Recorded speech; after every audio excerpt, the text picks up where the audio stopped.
Good evening, everybody. This is Omar Serrato with the Tilted Lawyer podcast. Last night, we talked about this subpoena heard amongst various content creators around the world. And I had a lot to say about that. I had my good friend Lauren Knighty, who is, by the way, finally, after I don't know how long she's been traveling, but it's been a while.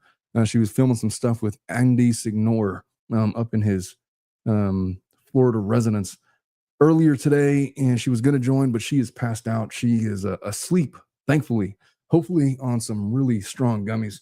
But to continue this conversation, I have with me the international superstar, Cassidy O'Connell. You guys know her from her YouTube channel.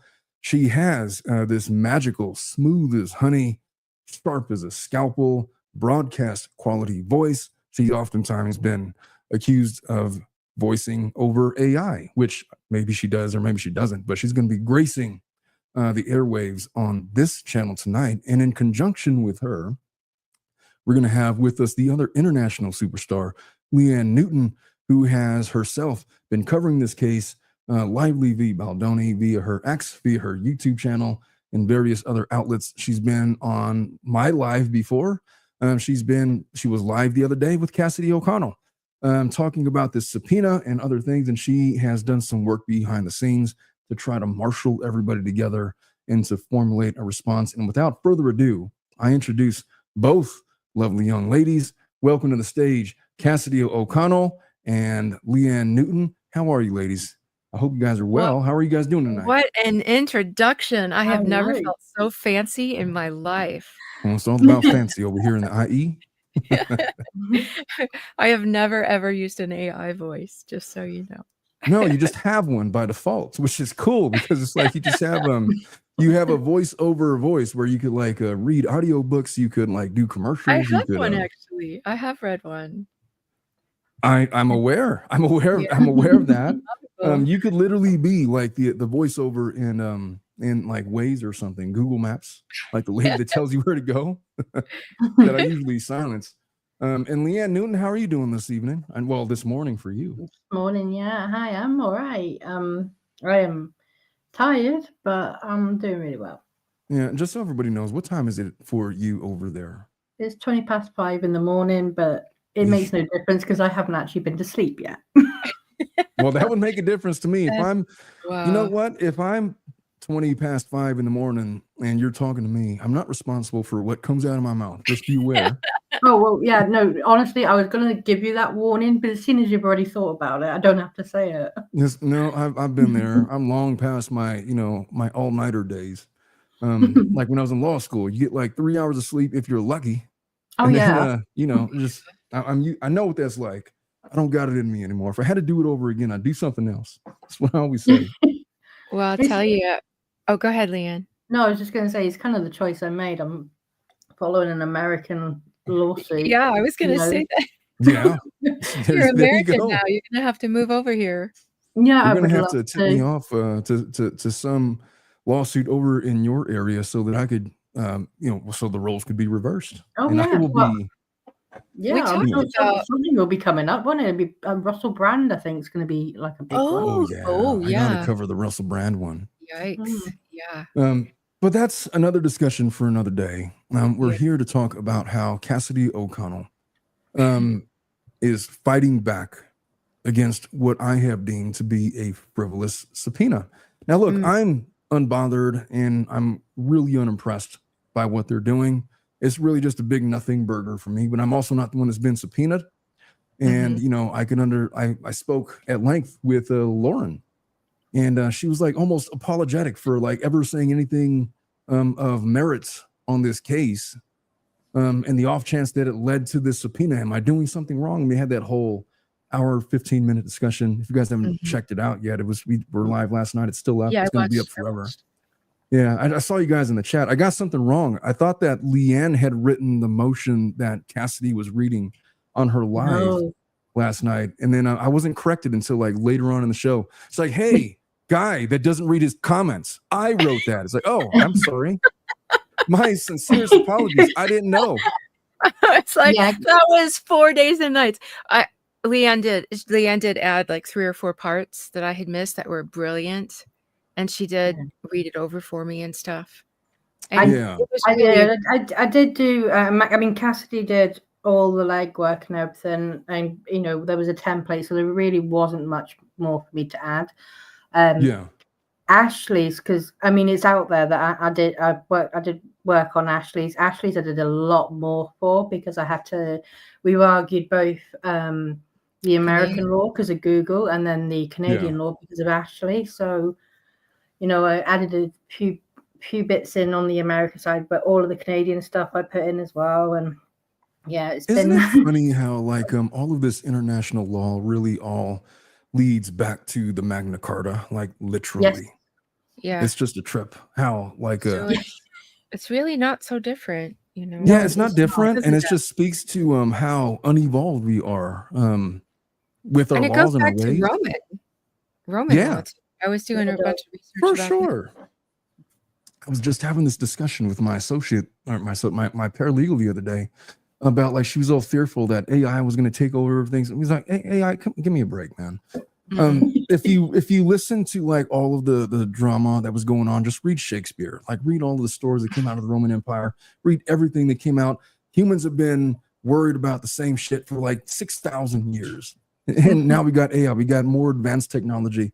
And we have a better way to like write, I guess like business appropriate emails or whatever. And sure, AI is going to do some different thing, but all that's happening is people are becoming more in tune with the difference between AI written stuff and stuff that has the human touch. Like if you've ever gone through the exercise of actually reading Ernest Hemingway, for example, any of his works, and then asking, hey, ChatGPT, write like Hemingway. I mean, it'll be in that style, it'll be in that cadence, but it's missing something. And what's fascinating to me is that our human brains pick up on it. Like, I feel like it's not easy or it's not hard anymore to decipher the difference between AI written stuff and human written stuff. I agree. Anyway, I'm off on a tangent already. And no, I'm horrified about ChatGPT and all that. And I don't like, I've actually have blocked on my ex. I'm like, so I don't use anti-AI garbage. I do not like it. I remember one time someone had posted like this long, every now and then someone will like, I had posted, I didn't have time to go over it, but there was a really important filing that had happened. And I didn't have time to cover it, but I thought, everybody's going to want to know this. So I just posted it there in my community tab. And people are like, what does this mean? What does this say? And someone, it had been hours before I got back to it. And so I had no idea this was even happening. And someone had done like a ChatGPT. I don't even know how you do this, but they had like a summary that it spit out. Right. And a friend of mine who lives in New York, she's like, I was looking for something. She's like, try ChatGPT. And I'm like, I didn't even know what it was. Like, how do you get to it? It's like a website. Right. And how do you make it do what you want? And she's amazing with it, but I have not, it doesn't like me. I guess it knows I don't like it, but I can tell you this. This summary, some of these things come up and like the cases are not even real. You're right. It will quote, this case. And then you look it up and you can't find it. So I tried it one time and I come back and I'm like, you said this case applied to this law, but I can't find it. Show me this case. And it's like, oh, I'm sorry.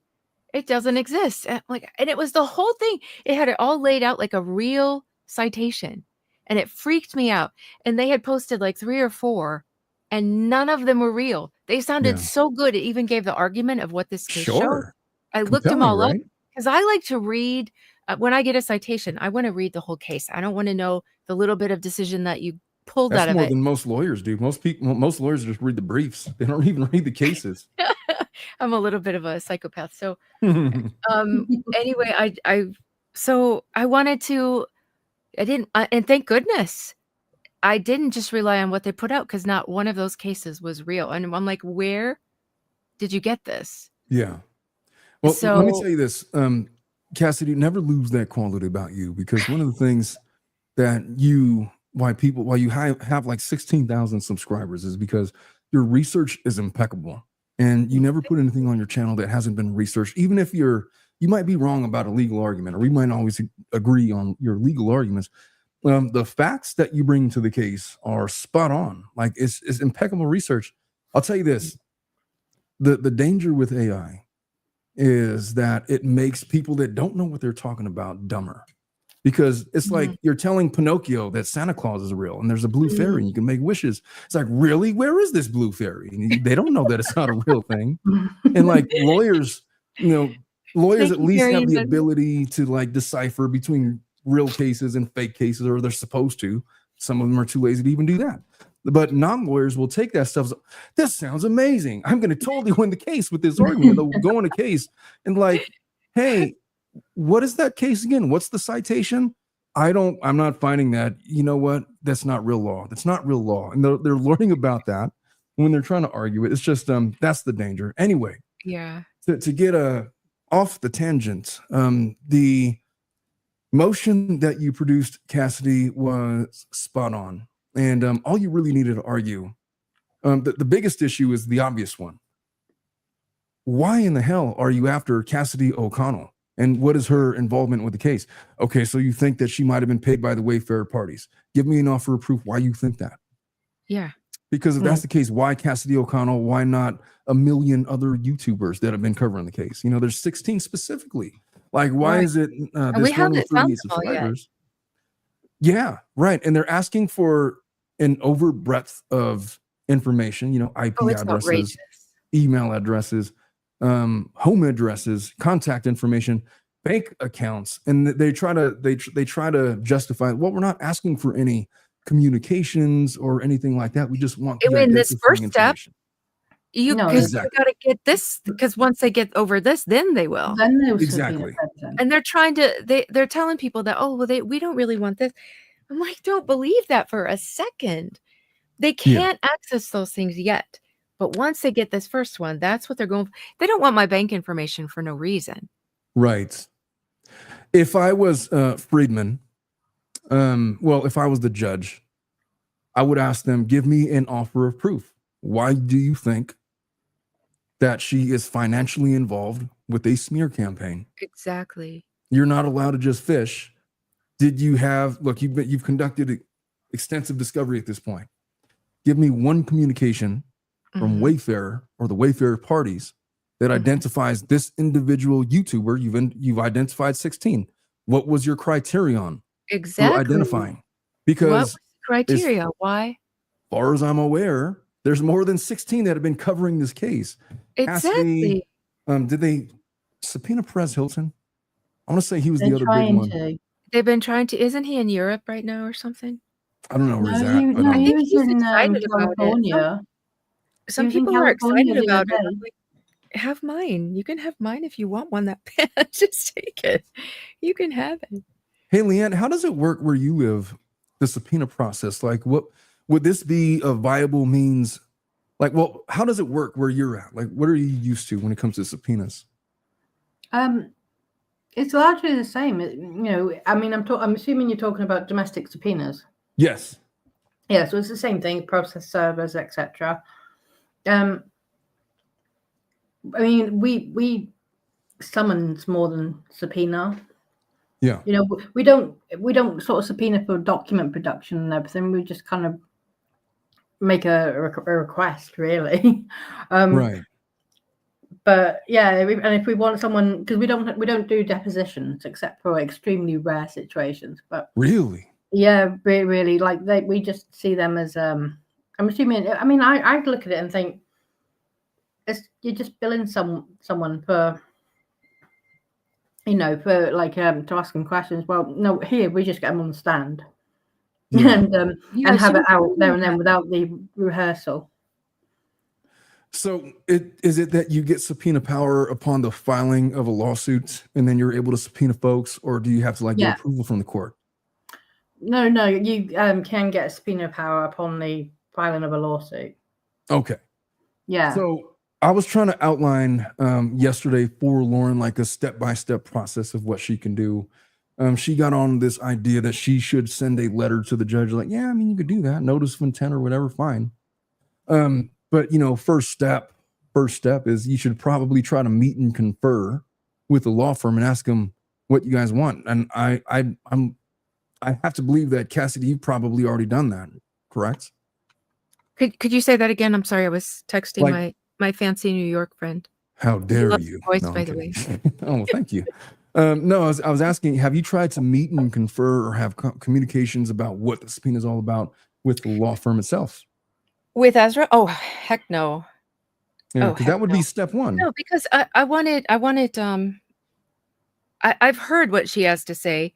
Yeah, I chat with her Stifla, sure. and so she's her attorney, and I think Katie Joyce, I think they've actually met with them, and it was all those little lies. Oh, we don't want this. Oh, we don't want that.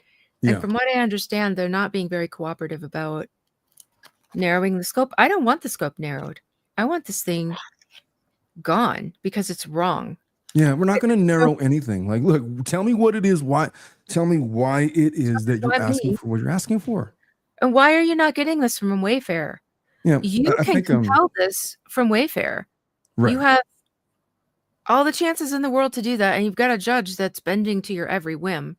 Why Well, don't this you? is kind of how it works. It's like they can't just they can get it from Wayfair, but when you're going about third parties, I feel like you have to have an independent reason. Like there's just the discovery.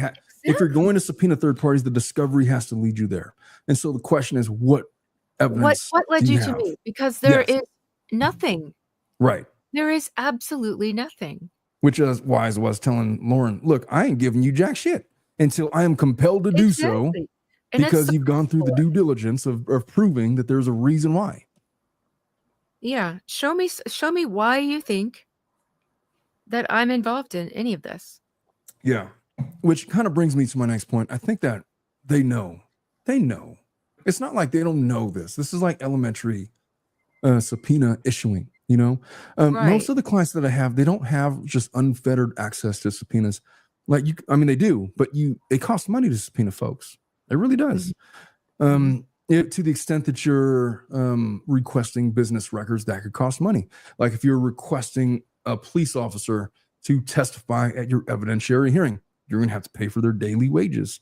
And so they issue these subpoenas of Google. And to be fair, it's one subpoena where they're asking for contact information from 16 creators, but that gives you all the rights to quash the subpoena is the point. And so I was like, that's why I'm telling Lauren, you're not going to give them anything. And I think that it's an abusive process. And what I really think that it boils down to is the PR has gone so bad for Blake Lively. And right now, everybody is not laser focused right now on the fact that she is playing games with her deposition. To me, it's way more interesting to talk about how she is terrified of this deposition. Who gives a shit about the Jed Wallace complaint being dismissed? We have to have an emergency meeting because his attorney is supposed to be there. And now he's out of the litigation. So I want a protective order against. Get the fuck out of here. He doesn't. If he's out, he's out. After I had a chance to think about it for a minute, that was nuts. Because it was another instance where that judge was writing that dismissal for a while. He didn't throw that together overnight. That was a nice, thick, not as thick as the others. Right. That was a nice, thick motion to dismiss. That was in the works for a long time. So why was he letting the discovery continue for this man? It's ridiculous. He waited. Did you hear at the hearing, Jed Wallace, his attorney, said, we've already complied with all discovery. And then which is Judge the most Lyman, expensive part of it, right? Right. And all this information that if the judge knew he was going to dismiss this, instead of sitting there and writing a novel about it, just dismiss him and stop it. So he didn't have to turn all that stuff in. But he waits till every piece has already turned in. Then he says, oh, guess what? You're dismissed. Forgets about the fact that there's a deposition the very next day. And then all of this breaks loose. And it's a big old mess because what do? Because because it's Blake, it's not with prejudice, it's without prejudice, meaning she can do it again. So if he doesn't attend the deposition, Princess doesn't have to sit for another deposition. She's only going to do the one. And then it's all the disaster. So now they've got to sort out what they're going to do, because if he's dismissed without prejudice, he could come back. So he can't miss his chance to depose her. And so it's a big nightmare, and it's every bit of it is of Judge Lyman's making. Every bit of it. I mean, But see, I will admit and agree that this case, these trials, this litigation is not being efficiently judged, I guess I would say. It's a mess. I feel like we've known that Jed Wallace's complaint was going to be dismissed for months now. It should have been dismissed a long time ago. I know. I was actually surprised that Jed Wallace's complaint was finally dismissed. Oh, I thought that was already done. It turns out no, it isn't. And then, but not even like really, like it's without prejudice, and so they can still bring it if they want to. Like they're playing. Like, what are we doing? Like, The House of Representatives, to answer your question. Sorry, it's rolling by, and I'll forget it because my attention span can be kind of crazy. No, they were asking who oversees this judge. Yeah, they're appointed by the president, and they're removed. They can only be removed by the House of Representatives. And I think in all of history, I forgot the number. It is a shockingly small number how many judges have been removed. And it's insane things that this guy is not going anywhere, unfortunately. It takes a lot. Just ask Clarence Thomas and that whole thing that happened back in the 90s. I was just a boy back then. I'm not quite sure, just to kind of weigh in on Jed Wallace, I'm not sure why there was a whole debate over Jed Wallace deposing Blake Lively, though, in New York. Because I went away and thought, I really can't see a path to her. I will be shocked if she brings him back in New York. No. I really will do. And the reason is, right, because they're doing it in Texas as well. We're having this huge, it's all about jurisdiction, and it has been here. So, they had his motion to dismiss. She responds. He responds back to her. But then they both get an extra bite of the cherry of arguing jurisdiction. And the best argument she's got in a last attempt to stop him being dismissed at all is to point to Melissa Nathan living in New York and try and make that somehow relevant. Right. They've got nothing. So I feel like if at that point they have literally got nothing to argue, and the best they can do is say, well, Jones Works is in New York, and for the first time ever, we're going to call her a co-conspirator. Yes. I think so that and shady. Yeah, I don't think she's going to bring him back in New York. I don't think she's going to try Texas. I think she will try California. Oh, really? You think? Yeah, maybe. I mean, I don't know. She probably doesn't want it in Texas. That's for sure. No, but well, even just like how he kept the New York Times under New York law, that should have never happened. Everywhere else in the country, it's the plaintiff who gets to decide. And it's where the damage was done. But New York, whenever it's New York Times, they will keep it there, if whatever laws they have to change. But I was reading through that, and I was so mad because how he did it. They have this new Kinsey case that gives them even more protection to keep it in New York. But he actually went through and said that part of the movie was filmed in New York, and his proof of that, his evidence, was that Blake made a comment about, I'm so happy to be home in the fall filming I'm so happy to be in New York filming in the fall, or something like that. She lives in New York, dum-dum. The movie, and if you look at the locations, New York is mentioned. However, no person, no actor, no nothing was actually filmed in New York.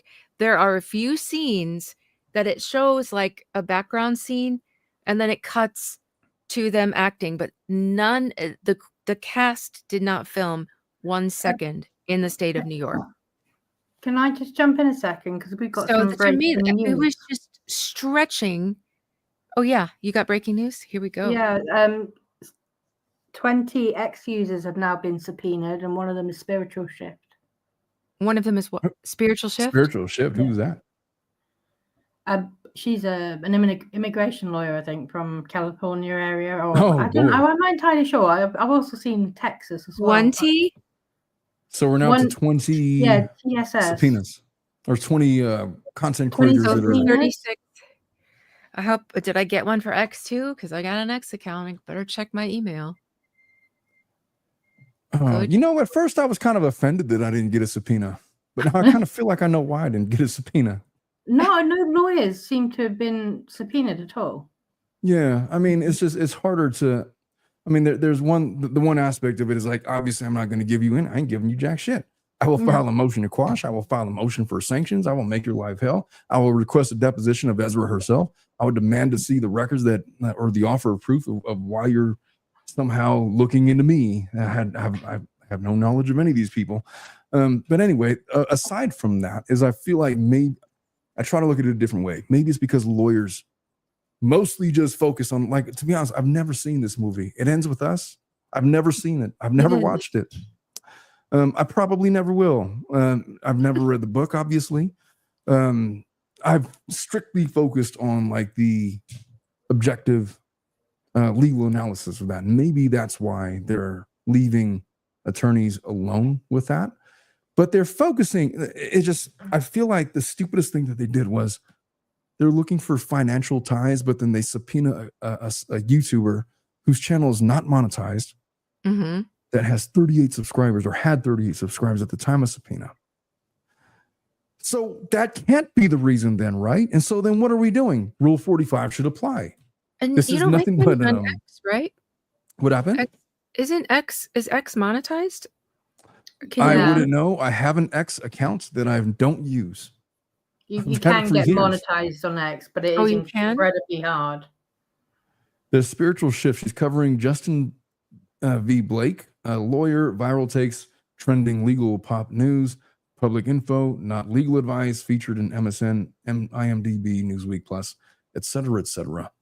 By the way, if you're looking for my YouTube channel for legal advice, I could tell you that you're not going to get very good advice because unless I speak with you individually one-on-one, I couldn't possibly understand what the individual intricacies of your personal situation, which may drastically change my analysis. So this is not legal advice. This is not a legal advice show. Unless I talk to you off air or in DMs or text message or whatever, I'm not giving you legal advice. I used to have an intro that said that. I just don't play it anymore. Anyway, I found it a big waste of time. By the way, Kelly Steffi with the 5 from Talk Time with Amy Boston. Kelly says this whole thing sets a dangerous precedent to our First Amendment rights. She says she's up late. Yeah, she's in. Yeah, no, it really does. I believe that the crux of this subpoena was to stem the tide against Blake Lively and what was surely going to be a whole mob of content devoted to her ridiculous deposition requests and her continuances and all of these kinds of things. We haven't spent nearly enough time talking about her deposition and how ridiculous her claims are. My take has always been, look, I don't care if you want to do it in my office or if you want to do it at your office or if you want to do it at the beach or if you want to do it in your bedroom with some chicken soup and under your blankets with the air conditioner running and all the fans. And I want you to be as comfortable as possible while I ask you these really uncomfortable questions. I don't give a shit, but we're doing the deposition is the point. And so I was not impressed with her motion for protection. Matter of fact, I might even look, I'll do it at her office. You're under, don't worry about it. This motion is moot. I'll do it over there. She doesn't want who in there? Fine. They won't be in there. It's just going to be me and her attorneys, and our attorneys or whatever. I just want to get the deposition done. And so I feel like the timing of these subpoenas has coincided with the time where she was going to be compelled to offer a deposition. And rather than talking about the hilariousness of her running from the inevitable, we're talking about the the Lively attorneys going after mundane YouTube content creators, ex-content creators, for this ridiculous subpoena that they know for a fact they have no shred of offer of proof to justify.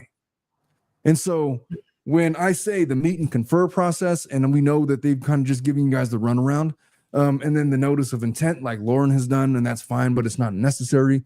And now you're filing this motion to quash in conjunction with sanctions, either attached to that a separate motion for sanctions or request them in the same motion. But the judge is aware that there are content creators being attacked that have nothing to do with this case. What's interesting to me, it was the whole basis of this extension of discovery time. Yeah. Now, what's interesting to me is that you said something interesting to me, Cassidy, that you filed this. It hasn't landed on the docket. You mentioned that Lauren had filed something and it hasn't landed on the docket. Several other content creators. Ashley filed, and that's just the ones I know. Yeah. Right.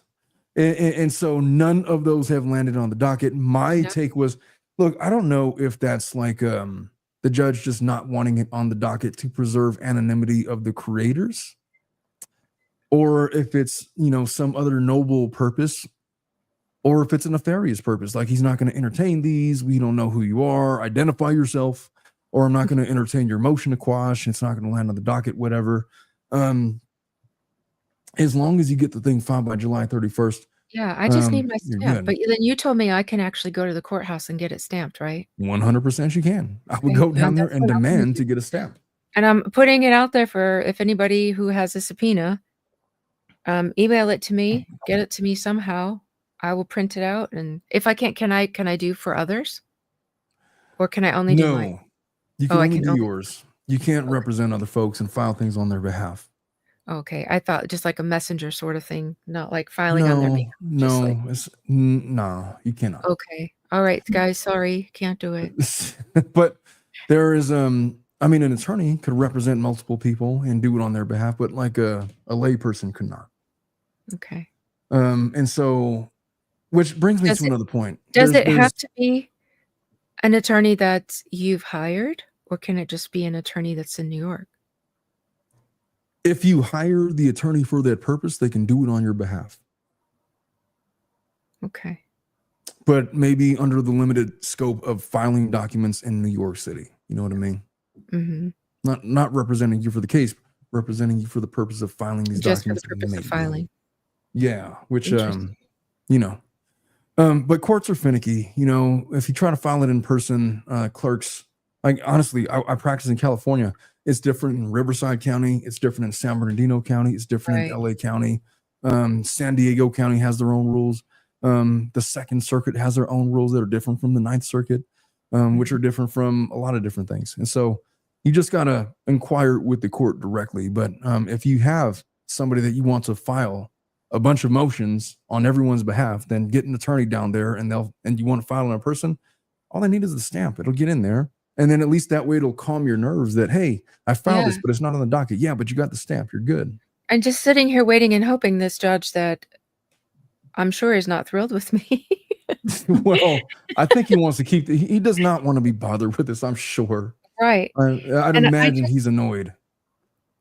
I just need a stamp. I think and we've talked about this, Leanne. Once Google gets, I think they cannot proceed on our behalf. Once they get these people are hiring attorneys to like litigate the rest of this trial. That's not what it's about. We just need a motion to quash, court stamped, send it in, and then I think, if I'm not mistaken, Google takes over from there. But they need this from us. But if we have 2 weeks for this judge to say, okay, I'm going to give you a stamp. Well, here's the thing. You don't have to wait for Google. You have an independent right because they're requesting your contact information to quash it yourself.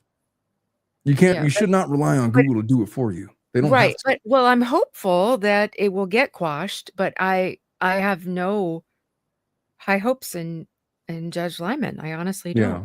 What I would say is that you got the right idea. I mean, you're trying to quash under Rule 45. First Amendment protections, like I've been saying at length now, that this is really it's really meant, it's designed to strategically be a chilling subpoena, meant to chill the First Amendment rights of your right to speak out on this case. And other content creators, I guess now the numbers went from 16 to 20. Stored communications. 20 more, right? So 20 more. Oh, is So it 20? So we're up to 36 Did you now? get one, Leanne? Sorry? I don't even know what. No, it looks like it's actually the same subpoena, but they're going because it's also dated the 3rd of July, but they are contacting them. I don't know, maybe Spiritual Shift doesn't have a YouTube account and has more of an ex-president or so. I don't know, but they're getting the email and it's basically we are contacting you through your ex account and you blah blah blah. But the subpoena is dated the 3rd of July. I haven't seen any more to it. Same of ours. But there are 20 names on it. They are unredacted, but Spiritual Shift hasn't put the names out. She's just saying to people they need to check. Okay, so we need the subpoena number. Yeah. Because, if it's maybe she just now got contacted, but she's one of the. No, this is different. They just added 4. She's number 17. So there was only 16. But maybe they've added 4 to ours because if it's the same subpoena number, maybe they've just they might have amended the subpoena. You could do that.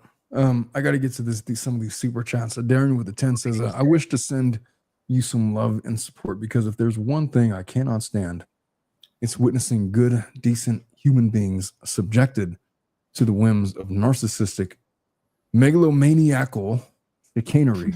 Indeed. I love that word, megalomaniacal. Maniacal. I got to work that into a brief. You know what? There's a good question from Chuckles. Can you see Chuckles? Is it in the live comments? Let me see. I see Lisa playing. Oh, Chuckles RS.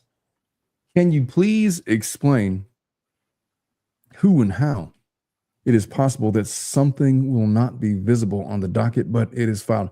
Well, I know from Cassidy sharing that, she has an interest in maintaining her anonymity. She tried to file something anonymously. The judge shot it down, but basically told her to say, look, file this with a motion to maintain your anonymity, and I'll probably grant it, is what I felt like it was what he was saying. And so maybe the fact that they're not on the docket is an effort to protect people that may be operating without counsel, that might be accidentally doxing themselves, in an abundance of caution to protect the general public. So look, we'll accept your filings, but I may or may not be able to do stuff. I want to make sure these people are anonymous no matter what. I'll still rule on the motions. That seems to me, honestly, that's the most logical explanation for me. Yeah. But I can't tell you that that's the reason, though, because I don't work for them. They would have still hit and just been like blacked out where you can't download them. Maybe, yeah. And so, the one this morning that I got was told the return, and I don't know if it was mine or Ashley's, because I think Ashley forgot to, in the email, you have to put some information. When I refiled that one, I was desperate to get it in before 5, and we have been, it's like I said, a week, no sleep, barely eating. It's been so stressful. And at that moment, I was about to just like spontaneously combust. And I put it in again and I forgot. So this one was on me. The one I filed yesterday. I forgot because you have to have an email and then you attach the file. In the email, you're supposed to put the address, the phone number, name, all that kind of stuff. And I forgot to add that. So that rejection was on me. It wasn't anything that the court did. But as soon as I saw that, that he said that about the anonymity again, I put it on there and I sent it, but nothing came of that. So I was going to say it may just be deficiencies in the filing. And if you got it rejected for some reason, for some procedural faux pas, I guess. Don't feel bad about that. You don't know their court system. Just if you get it right, they'll file it. But I need to see evidence that that's what it is. I don't know what the reason is. I was trying to find that out myself before the show. I couldn't find a reason why that would happen. Yeah. And he didn't say. He didn't say in his response, like it could have, like I said, it could have been me, could have been Ashley, could have been both of us, could have been. Well, I think Lauren's was right. No, so I don't know why hers didn't show up. No, she screwed something up. Oh, she did too? Yeah, she did.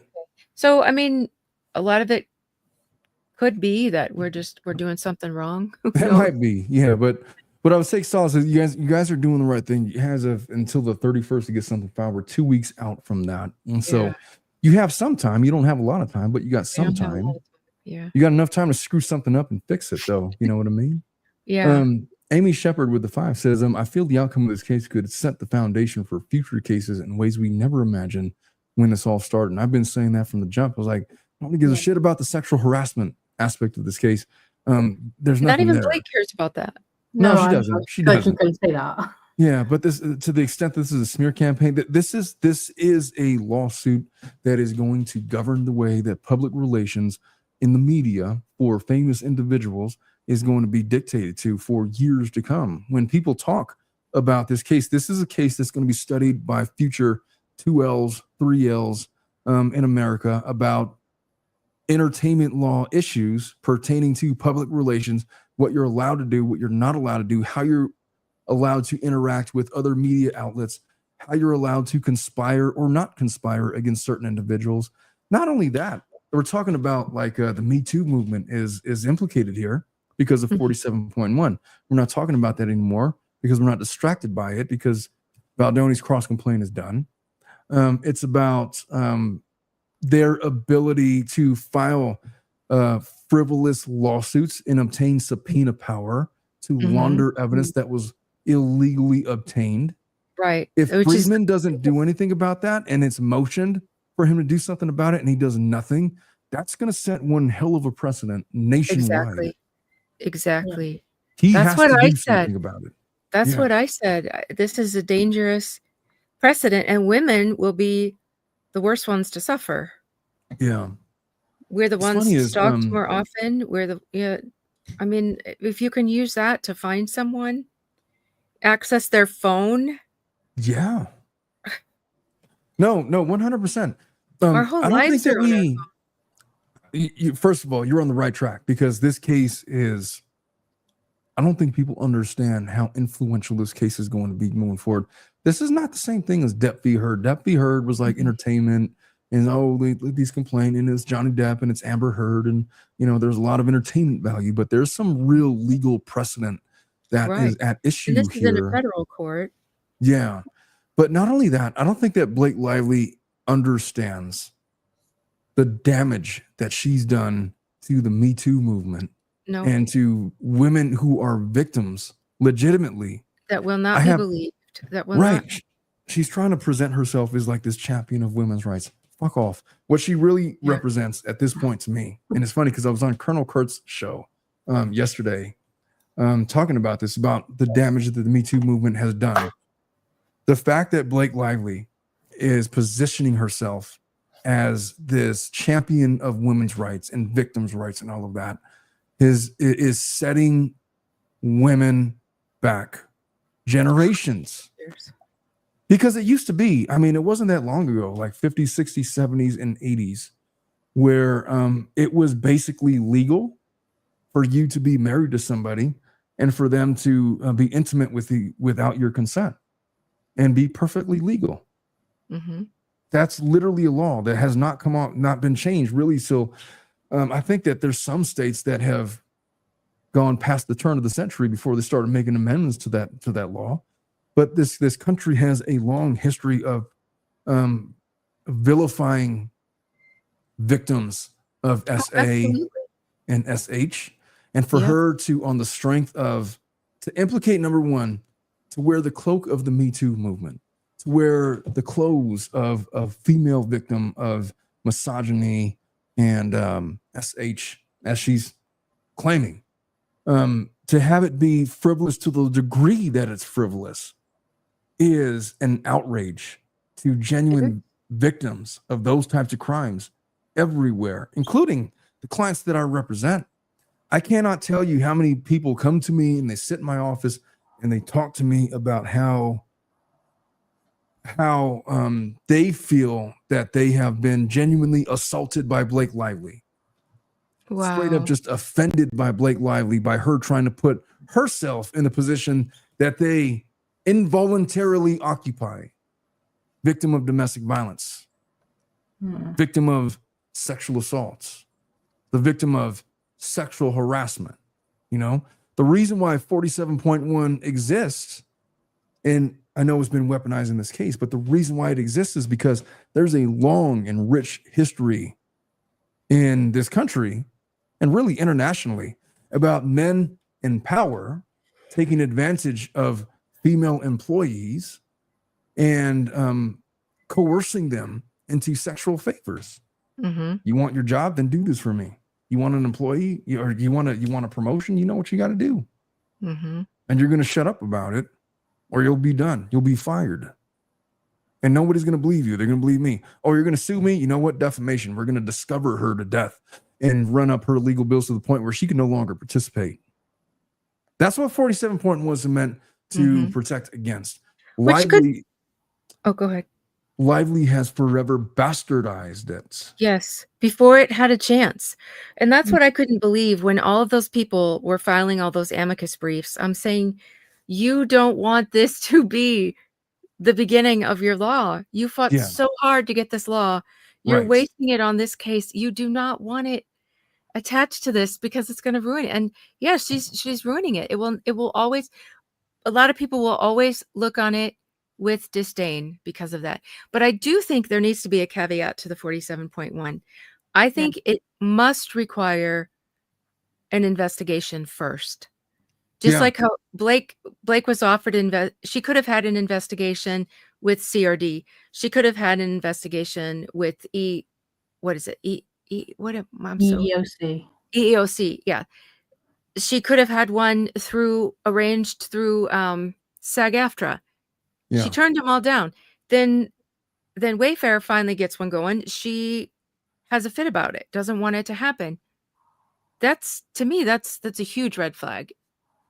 If I'm going and saying this happened to me and it really happened to me, I'm going to say you can all investigate it. Please get to the bottom of this. I'll tell you what else. You bring up a really good point, Cassidy, because I feel like you just highlighted the answer. What if you're going to bring a defamation defense against your accuser, then why not have a similar investigation in family law cases? Make sure it happened. Yeah, well, not even that. We have, when somebody calls CPS or Child Protective Services, alleging abuse or child neglect or something, like CPS will go there and they will make they will write a report, they'll conduct an investigation, and they have three options. It's like either the allegations are founded, meaning that's definitely true, or they're unfounded, like there's no evidence to support at all, or it's inconclusive, meaning I can't tell one way or another. Maybe you do the same thing similar to a CRD complaint, have the government investigate objectively. And if they write inconclusive, no treble damages. We're going to litigate this normally. Maybe that's a potential solution to the 47.1 dilemma. Because I'm all for it. Because, the Smokey Robinson case, we haven't seen we haven't seen any details, but it sounds pretty legit. And I've heard some details. To me, these are the women that it was made for. These were housekeepers. They were poor. They were Hispanic. Who knows what their situation was. They needed the money. They needed the job. They were scared. It's a group of them. These are exactly the people that this law was made for. And in those situations, it could be amazing. It could really, really help. But you also have women who, and I don't think that it's the majority by any means, but there are women who exist that use this as a tool for whatever purpose. I mean, we just had, they weaponize it. We had the woman in Pennsylvania just a few months ago. Did you hear about that? She claimed she saw this guy in the parking lot. She claimed that he kidnapped her and all this stuff. The guy gets arrested. He's in jail. And then they get the footage from the cameras in the parking lot. And the guy never said a word to her, never approached her, never nothing. She didn't like the way he looked. Yeah. So thank goodness there were cameras in the parking lot. Right. So but here's the thing is that it happens. And like I said, it is not the majority. I do not believe it is the majority of the cases. I believe the majority of the cases are real and legit. And that law would be amazing for those women. But you can also, there are men who sometimes are victims of, Yeah. who knows why the woman did that. Nobody knows. But I can tell you why. Can I give you an example? Yeah. Like there are women in these family law cases that know if they get the judge to sign off on a domestic violence restraining order, they can get the guy kicked out of the house and they will gain the upper hand in custody. Mm. And that will persist for months, if not years. And it's too expensive for them to fight. And they'll end up with supervised visitation with their children. And some of them can't handle it. And so they just literally disappear. Kid grows up without a dad because of mom's false allegations, because they had no ability to defend themselves. And you would know this because that's your field. Yeah, no. And all you got to do is tell me what happened to you. If it makes sense to a judge, then they're going to grant a temporary restraining order. Once the temporary restraining order goes into place, what happens is immediately the sheriff comes and removes the guy from the home. Wow. No visitation with the child until the judge says so. And that's usually 21 days later. And when they do offer temporary visitation, it's supervised 2 hours a week with a professional monitor. Like somebody sitting there with you, watching you and just monitoring the conversation. You're not allowed to talk about the case. You're not allowed to hug your child. And it persists like that for months until we litigated in court. And so it happens way more often in family law cases. It certainly does occur in criminal cases. I've been doing defense work for a long time. I've both prosecuted and defended in these family law cases. And 100%, I can tell you that I have had clients where I knew after just doing some digging that they were full of shit, that this was a frivolous complaint, and it would sit them down and be like, look, if you want to go forward with this, fine. But I cannot represent you if I know what you're going to say is a lie. Yeah. I will not impugn your perjury. So you could either fire me, get somebody else, or, you can make a deal with this guy and give him some visitation, drop the restraining order, whatever. It happens. It happens more often than you think. And so when you think of it, there's just immediate tangible benefits to weaponizing false allegations. Wow. In the sexual harassment complaints, it makes all the sense in the world to me that they illegally obtained Abel's phone records. They tapped into her cloud account. They found out that Friedman was gearing up for a civil extortion lawsuit against Lively and Reynolds. And she weaponized sexual harassment, files a CRD complaint in December of 24. Her attorneys know about 47.1, and they know that the defamation lawsuit is coming. They know that the civil extortion lawsuit is coming. And so under 47.1, treble damages if you do that. Mm. And they take advantage of it. Either Friedman knew about it and didn't care, or he knew about it or he didn't know about it and went along with it anyway. Whatever. It's water under the bridge at this point. It's been dismissed with prejudice. But 100%, my guts tell me that Blake Lively has weaponized false sexual harassment allegations against this man for financial gain. Yep. Absolutely. That's where the evidence is leading me. Yeah, I believe so too. And the very first, because when I first heard it, I'd never heard of Justin Baldoni. I didn't know anything about him. Yeah. I had, the only movie I'd watched of hers was Age of Adeline. I knew she was married to Ryan Reynolds, who had seen like 2 of his movies. I'm not a Deadpool fan. It's just too gross for me. But yeah, but I believed her because I thought, who would, you're that well known and you're going to make this, you're not going to make this up. Yeah. And I was so upset and just disgusted to hear that this had happened. And I was like, what a creep, And now then I'm ashamed of myself, because as I started right away, I start with the legal documents and I start reading them. And I'd read the New York Times article and her complaint, because hers was all filed first. And you're reading it and you're just like, oh, he's so disgusting. I know. And then, right? and then you start finding out more and more, and you read his and you're like, oh, wait a minute, this is crazy. And then the footage, and I always say, you know, it wasn't the best thing he could have done for his case, but it was the best thing he could have done for his own life. Yeah. For his wife's sake, for Jamie's wife's sake, for his children, for his parents, for anyone who loves him. He needed the world to see she's lying. And once we saw that and saw the rest of the text that they forgot to show, then it changed everything. And my very first post, and it's still up now, you could see the very first public post I made about it, because I didn't jump to anything. I had my own thoughts in my head that I kept to myself. And then after all that, I made a post on my Instagram and I said, I took her face and I'm like, that face when you single-handedly destroy the Me Too movement, something like that. Yeah. That was because that was my first thought. This isn't just about you, Blake. This is about what you're doing to so many women, and the damage she's done will be around for a very, very long time. No woman will be taken seriously again. I'll tell you what, when after all of the progress that's been made, we went from women would be brutally raped, even like, oh, I can't say that on here. I'm sorry. No, you can. Like, apparently, there's a 15-minute rule I didn't know about. Oh, we're past After that. 15 minutes, you can say whatever you want. Okay. So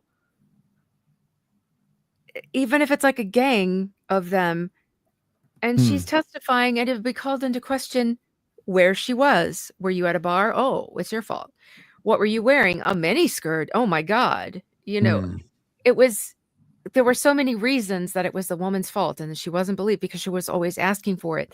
And we had finally gotten past that for the most part. I will never be, the system's never going to be perfect, but it had gotten better to where there were more women attorneys. Women had a better, you couldn't just say that in court. Well, what were you wearing? That, it had gotten better. And now it's a tragedy. It's really shocking. It is shocking to read some of the transcripts from some of those old hearings from the 60s and 70s about how they would question the victims. Like I've had really, it's the misfortune. I've had to cross-examine victims of child molestation. That was a trip. Now, I guess the context is I believe my client was innocent. Mm-hmm. But how do you cross-examine a 17-year-old kid that is telling this jury that when they were 12, they were assaulted by their uncle? Like, how do you do that? Because they're telling the story, and the story is horrible and it's awful, but there's inconsistencies. You can't just like go on. Leanne, have you ever had that experience where you've had to like be really delicate in your cross-examination? Not too much actually, because I'm in corporate law. Oh, okay. So yeah, which is a lot easier on the soul. I'll tell you that much. It's easier on the soul, but you kind of well, I'm doing a deal with China tonight, so I'm going to be awake for their time. So it's hard on me personally. Yeah. But I when I was learning, when I was in law school, I didn't take to things too well. I mean, I did them well enough, but I didn't want to get into things like criminal or I have worked in family law, but I kind of focused on things like the divorces and everything. I left child arrangements and everything to someone else because it was always a really sad story behind it, and I haven't kind of got that. I haven't got that exterior where I can cope with it. My husband, he's a child and adolescent mental health nurse, so he sees all the nightmare stories that I'm sure you probably see as well, Omar, with some kids and some of the things they've been through. And I just couldn't. I couldn't do it. I could not do that. I just found it so hard, and I wouldn't leave my job. I wouldn't leave work, when I come home. So I went into employment in corporate for my sins. Yep. Yeah. I don't blame you. I'll tell you what, when I got into law, I had designs on being a prosecutor. I wanted to be a DA. And then I just learned more about it. And I'm such a defense attorney at heart, man. I can't just like judge people all the time like that. But you know, when you're a DA and you're starting out, like, or an intern or whatever, like, they start you on these low level cases. They want you to throw like these people that have been like caught with, they had like a gram of weed. Let's throw them in jail for 8 years. The laws are different back then. Look at Daniel's comment. Oh, Daniel. Daniel says, without a crystal ball, just accused Andy Signor of SH on her Instagram stories a few minutes ago. Is that I will not comment on that because I don't know anything about it. Oh, what I'm going to say is this. I didn't want to talk about this tonight. It's just I understand that there is a whole undercurrent of stuff going on amongst content creators, and I don't like it at all. And I'll just say this. I don't dislike anybody. Like if you had a personal interaction with me, I'm willing to guess that it was friendly in nature. I don't go out of my way to attack anybody. I'm certainly not going to comment on Crystal Ball's accusation of Andy Signor. I will tell you that I've had personal interactions with both of them. My interactions with Crystal Ball have been cordial. I actually met Andy this past weekend in Phoenix, and he was delightful. He's a movie buff. He's got a really wildly successful channel. I'm willing to go out on a limb and say that SH How, for one, look, I guess I just shouldn't comment. I don't know what she's accusing. I'm just staying out of it. I'm just going to say I doubt it. But don't ask me. I'm not a witness to it. I don't know anything.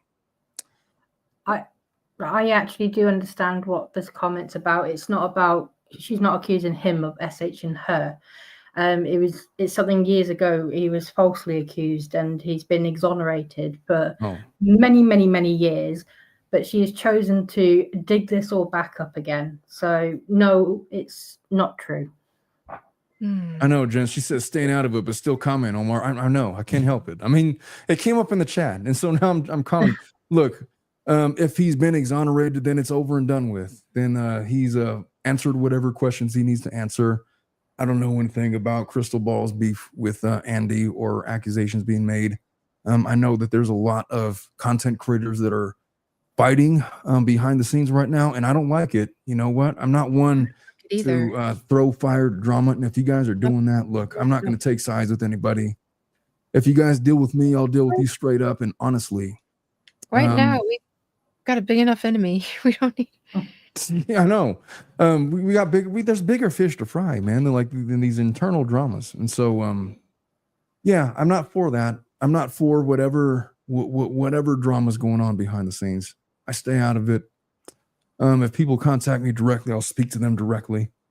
But I'm not going to take sides or dump on other content creators for things that I have no idea about.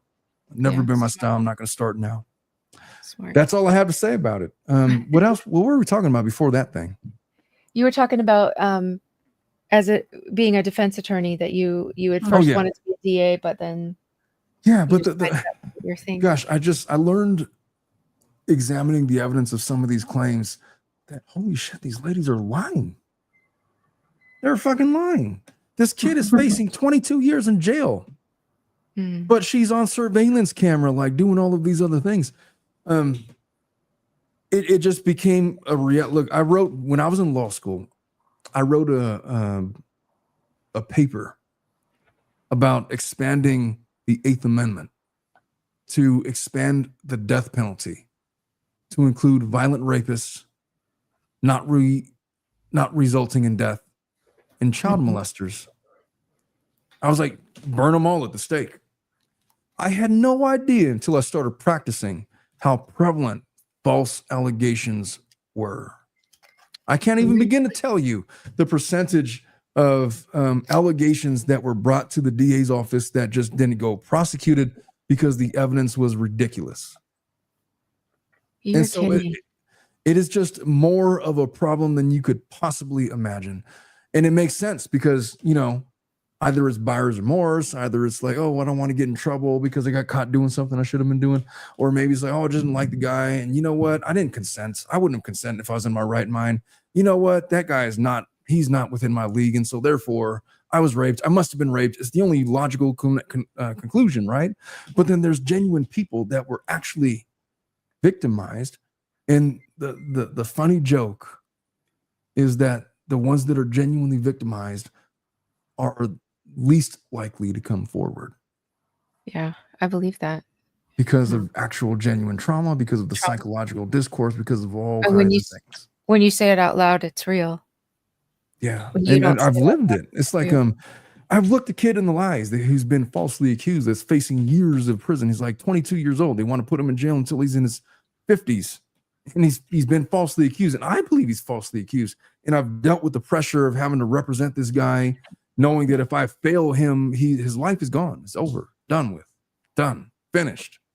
And I've also had in my office genuine victims where I had to pry evidence out of them and let them know that they were safe talking to me and they could tell me anything without judgment, and, you know, trying to just put their story forward because they were genuinely victimized by some piece of shit that genuinely did stuff to them.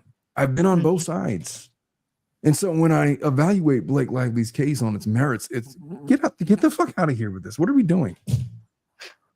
What are we doing? Well, you're a strong man, Omar. I could not. I used to work in the office with she was the public juvenile defender, and she never cried. I would read her stuff because, granted, it was kids that had done something wrong and that's why they were there, but almost always when you came across these kids, it was because of the way they'd grown up, the things that had happened to them. Yeah. Almost always. And all that stuff would be in the file.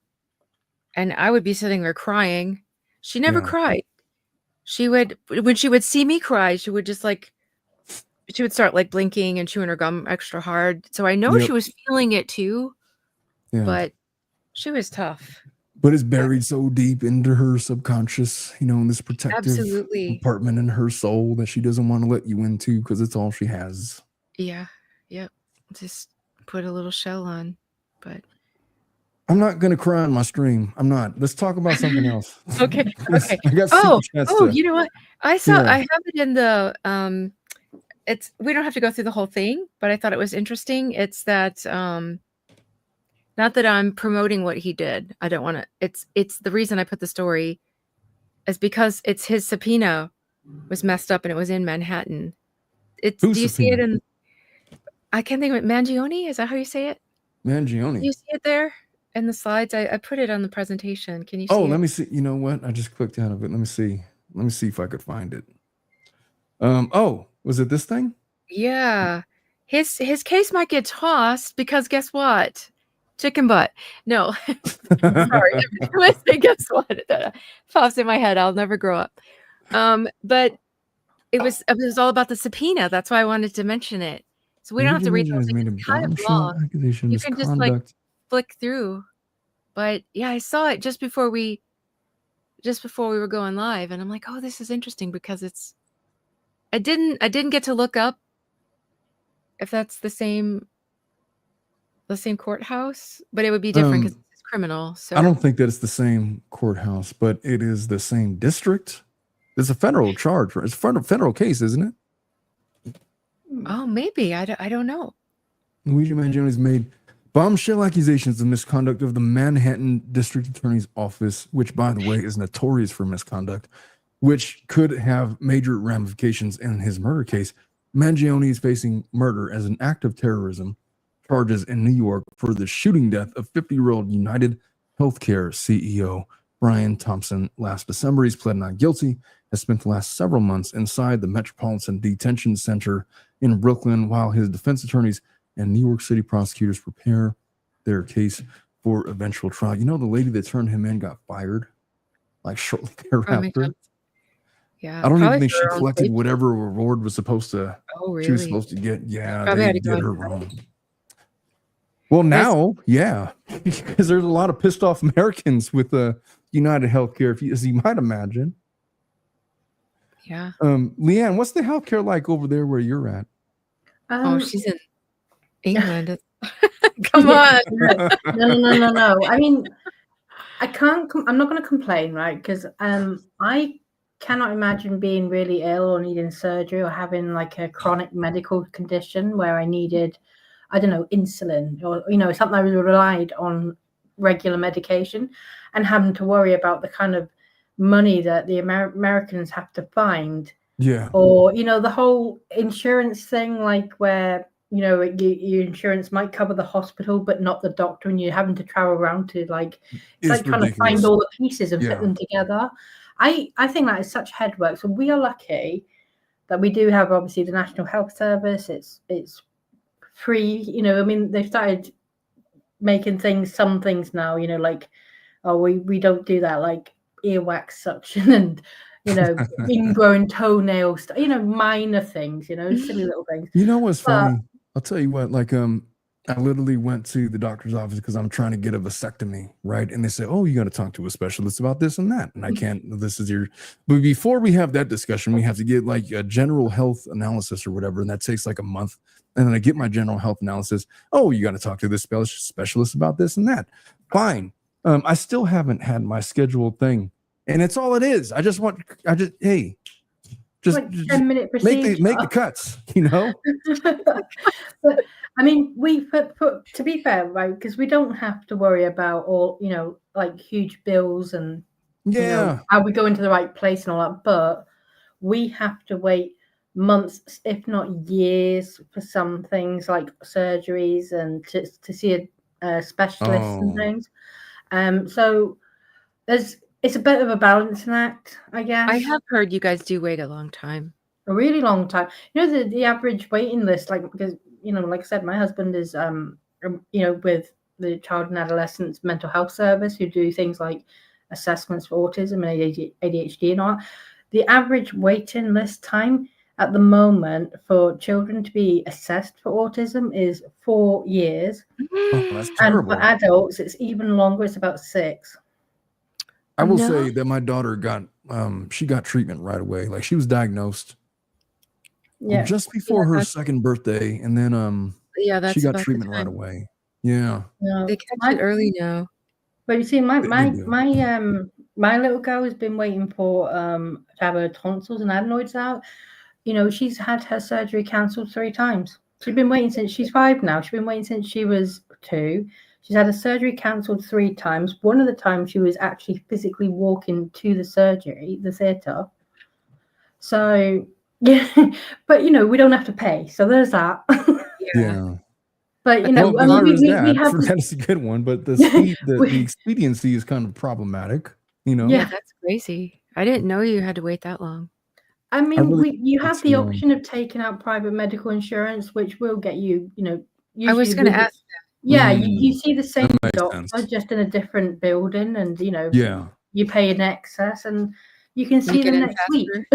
Oh, that sounds like a decent system, actually. Hey, everybody's got universal health care, but if you want to get the really good stuff or like a faster service, then pay extra. All right. I mean, it weren't that bad, but it kind of collapsed on its knees between the government we had for 14 years, who just didn't take care of it, and then COVID, the strain of COVID. So yeah. By the way, Leanne, the last time I had you on my channel, like, I went dark for 8 minutes, and you had to you were sitting here in silence. Luckily, that hasn't happened yet today. Yeah, it hasn't. No, I've been told about your legendary kind of rants that you do, and you've either muted yourself or the screen's cut out. And when I go on a rant, man, I go on a rant, and I'm like in the movies. I'm like speaking like to the crowd of 100,000 people at the Rose Bowl. Like, I'm sweating, and I'm doing all my hand gestures, and I'm in, and they're like, "Oh shit, I was on mute. God damn it!" I was just like, was reciting all my best stuff. All my best stuff, and it's gone forever.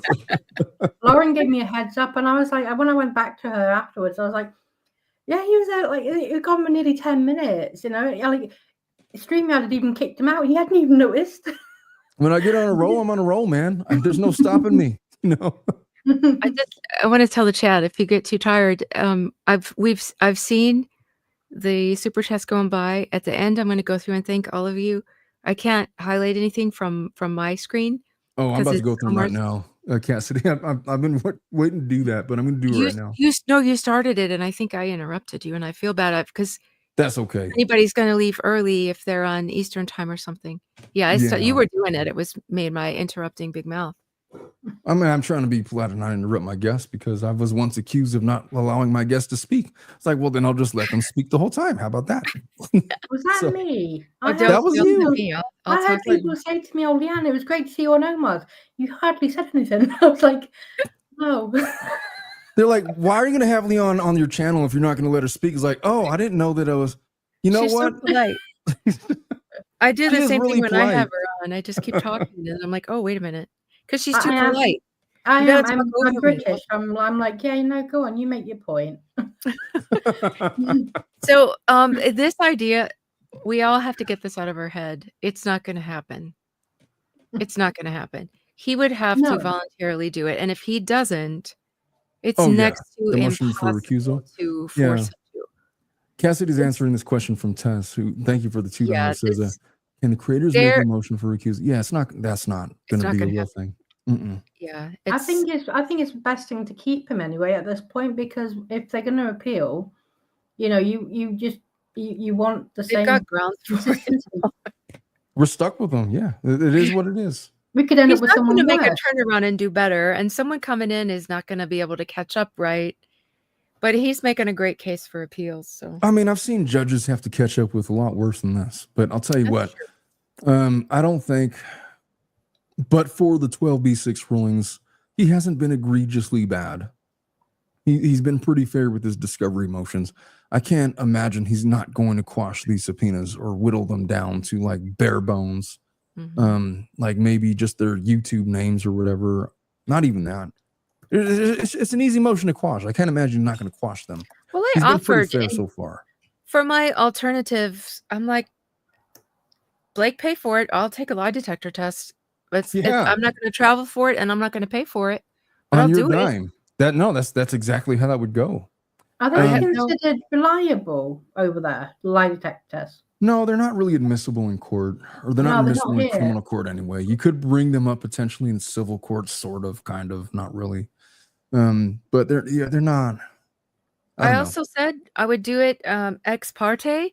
I don't mind if the Wayfarer party's there. I do not want Blake's attorneys there, but you can have an Never in-camera say that, review with Cassidy. the judge. No, don't do that.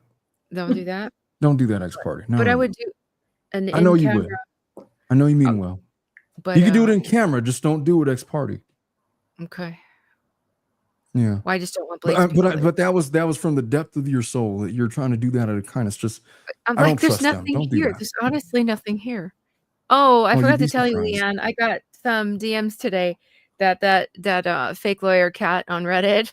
he thinks I don't want to have my anonymity taken away because I'm afraid I'm going to be sued. Oh, There's a And I'm fake like, lawyer. sued no. for what? Sued for what? So no, she's a real lawyer. You can't sue me for anything. I didn't do anything. She's a real lawyer. She's a obsessed with finance me. lawyer who can't file her own taxes. Oh. Yeah, Well, I that's not found good. her appeal. Oh. Yeah. But no, she's a real lawyer. But yeah, she's okay. going around trying to dox.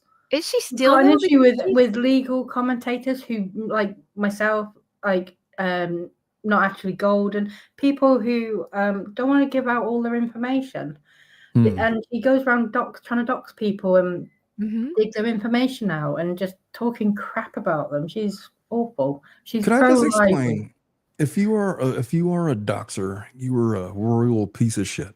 Like there's no redeeming value. Why would you do that to somebody? I don't know. And why would a real attorney do that? Is she still? Because I can't. Yes. But not only that, she's on Reddit. Because after that happened, because she went after me. Oh, we lost. Oh, let me fix my camera. I'll fix my camera. I just didn't plug it in. I'll be right back. I thought we lost you. No, I'm still here. Because I forgot what I was saying about her. She's a real lawyer, yes. Yeah, and then so I got sent all these screenshots because after my chocolate person, I always say their name wrong. Person. They're on X. Yeah, it's their handle on X. They DM me everything. Oh. Chocolate person. That sounds terrible. I love chocolate. That's the chocolate. But anyway, yeah, they sent me all this stuff, and And there were once they fought with her on Reddit, then like all these people started DMing her on Reddit. And so she's sending me all this stuff. And this woman she's on Reddit. She's not just on like the Blake stuff. She's on other ones too. And just like posting all hours of the day. Constant. She's followed people to X, found out their actual name, and then spoke their name on Reddit. And I'm like, how would a real attorney, for one, have the time? Because she's talking about having federal cases and being in court. I'm like, when? Oh, no, she's not. Okay. Yeah, I will fill you in. Right, I will let you know. Don't do that, and if they really have cases, they don't have time to be on Reddit all day long. No, you'll have the laugh of your life when I tell you. Well, yeah, I'll make a point of telling you because I think you need to pick me up. So okay, yeah. But I did catch up on my sleep today. Slept till 2.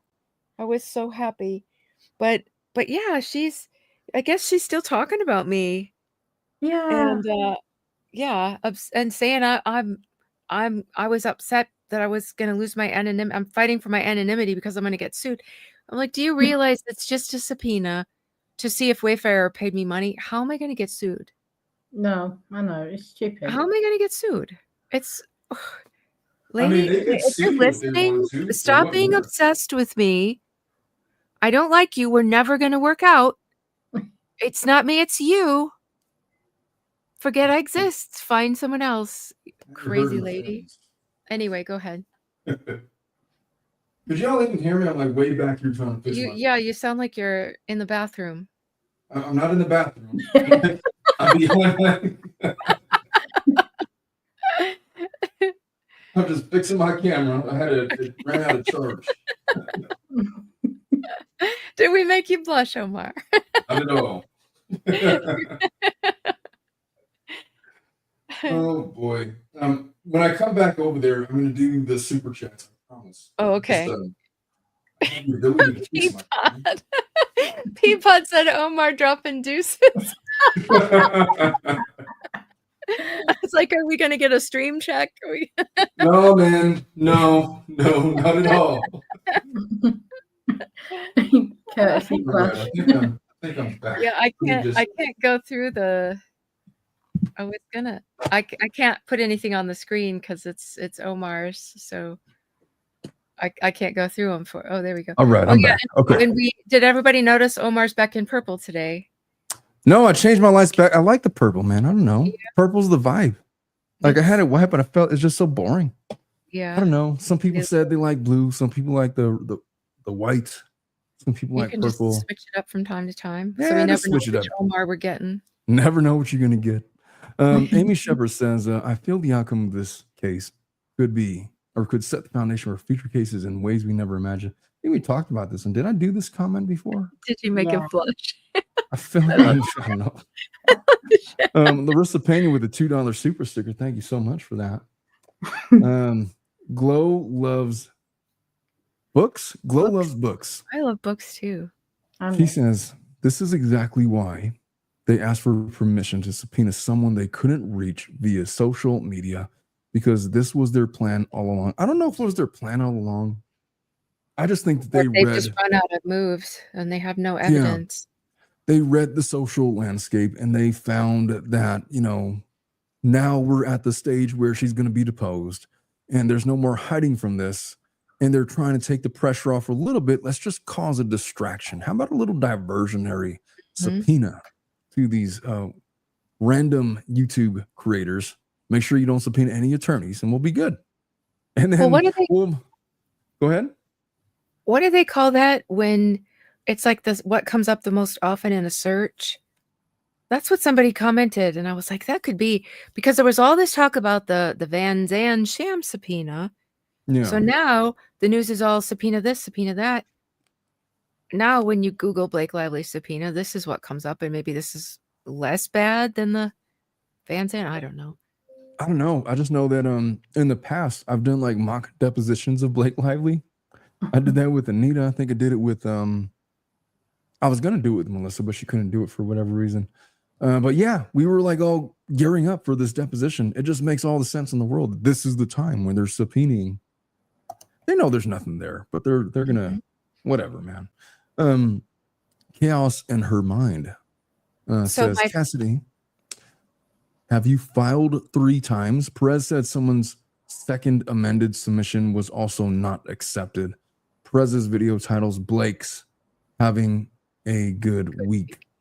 I did, but the first time, that's the one he said he would not entertain, an anonymous one, and he said either I have to anonymize, I can't say that word, or file a motion for and say why I or and so I was like, for anonymity.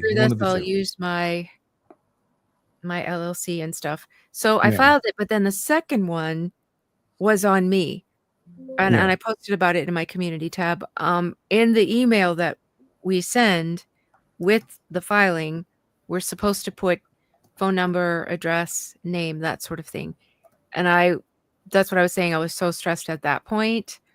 I just completely forgot that. And so, but then when I woke up today and found that had happened, I did it correctly. So there's no good reason why this one should not have been accepted. You know what, Cassidy, don't feel bad about that. Leanne, how many times have you had your filings rejected this year? None, actually. Well, you know what? That's not very helpful. I'm just gonna say that. Shut up, Leanne. Nobody asked you. Oh, wait. Omar. I normally get them right first time, but well, I mean, the process here is quite streamlined because we don't have, various tiers of law. We don't have like a federal and state law. We don't have, different counties have different laws. It is just England and Wales.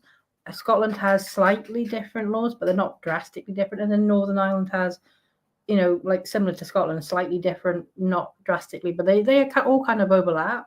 But, it's just one straight kind of, set of laws for England and Wales as a whole. So it's kind of easy, I guess. Well, I could tell you in California that the courthouses that we practice in, one of the biggest complaints about the most experienced attorneys in my jurisdictions is that the clerk's office is a little ridiculous. Like, you don't know sometimes why they're going to reject things. They reject things for stupid reasons. Mm-hmm. And it's like, oh, it got rejected. Fine. What is it now? And then they'll like write this. Fine. I guess we'll like fix the font type on the heading or whatever stupid reason. Get out of here with that. You guys are dumb. Next time I'm filing on demand. Yeah, they'll reject it for like the weirdest reasons. And so just don't feel bad, Cassidy. It's I guess it's a thing in America where we're finicky about. Well, there's been quite a few in this case with all these high-paid lawyers, so making millions and doing it wrong. Yeah, well, but I've seen like when you look at the dockets, I mean, there's plenty of times the applications for the Pro Hac Vice have been thrown back and they've had to refile. Yeah. These are lawyers that are, they've done that so many times and they're still making mistakes. So yeah, really, I would not worry about it. And to sort of quantify as well my sort of situation in corporate law, most of it very rarely has to be enforced in the court anywhere. It's like, most of it is writing contracts and things. So, I don't think I've filed much at all. Yeah. So that's just the nature of the law. All that to say, don't feel so bad, Sorry. Yeah, I felt really stupid because I know, people, the Blake stands were going to be having a field day with it, but I haven't had too many interactions with the Blake stands. Have you? No, I get sent the message on X. There's some, but I say something snotty and then I block because I'm not going to. I have precious little time. I'm not going to waste it. For sure. Yeah. I'll tell you what. I went on Kurt's my mood. If I need a little dopamine boost, that just when someone says something that's so utterly stupid, and it would just make me feel good to respond, I'll do it. Otherwise, I'm like, if I'm in an okay mood, forget it. But I did a little more this week just because I was not sleeping, not eating, completely stressed. And I just want to say to my chat, any of you guys who were there with me the other night, was that last night? I've lost track of the date. Was it last night? No, it was the night before. Well, I don't know. It's morning for me now. Okay, so Oh, I think it was the it was night definitely before. last night. You guys were amazing, and I had so much pent-up tension, like, my body was just stiff. Every muscle just rigid, and there was something about all the supportive comments and the way everybody was so sweet and the way they contributed to everything.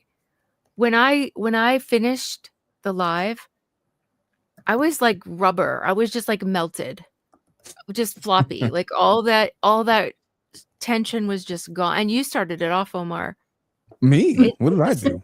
Well, you came on and you the stuff you said, you're like, don't worry about it so much. It's stupid. Yeah. It needs to be quashed. It's wrong. Because I was like, am I wrong? Is this No. something they could really do?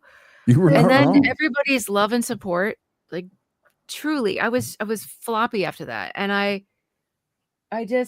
had my wine, I watched some TV, and I slept. I woke up ungodly early. I never go to bed early. I'm always up way too late. But I woke up and I was like, oh no, this is it. I went to bed earlier than usual, and that's going to be it. But I was able to fall back to sleep, and I slept till 2 in the afternoon. I felt so good. And that's because of all that support, you guys. So thank you again. Anyway, sorry, I messed it up again. See? Just No, if you're I start fine. talking, just mute me. I Just cannot. mute me and No. get through these super chats because Well, I want to yeah, recognize no. these wonderful people. Amy Inez with the $20 says, and the powerful and wealthy people will take advantage if the judge allows this. Makes me wonder what Elon Musk and all these tech platforms thoughts are on this. By the way, Omar, you can keep this to apply to your red wine fund. My red wine fund. Yeah, you've been drinking white wine. We got to fix that. I've been trying to get rid of it all. I'm not a fan of the whites. I like the reds. I'm just, hey, let's get rid of this they're one. better for you. They're better for you too. That's what I heard, man. The more color that's in a vegetable, and see, I'm disrupting it again. But I planted purple carrots this year because I found out the more color purple there carrots. is to Purple carrots are delicious. But the more color there is to a